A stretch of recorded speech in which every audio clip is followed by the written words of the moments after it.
కర్మ ఎవరిని విడిచిపెట్టదండోయ్.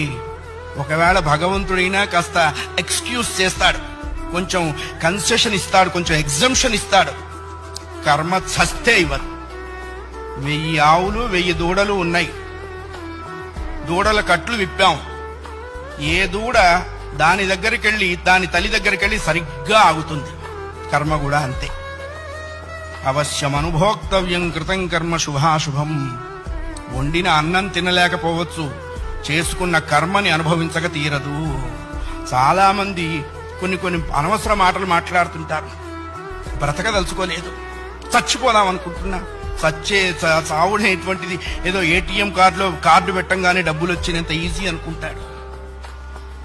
నువ్వు అనుకోంగానే చచ్చిపోతే నువ్వు చేసిన కర్మ అంతా ఎవడు అనుభవిస్తాడు?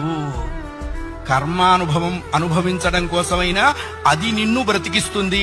నీ ఇండివిడ్యువల్ ఐడియాస్తో నువ్వు బ్రతకవో ధర్మశాస్త్రం చెప్పింది.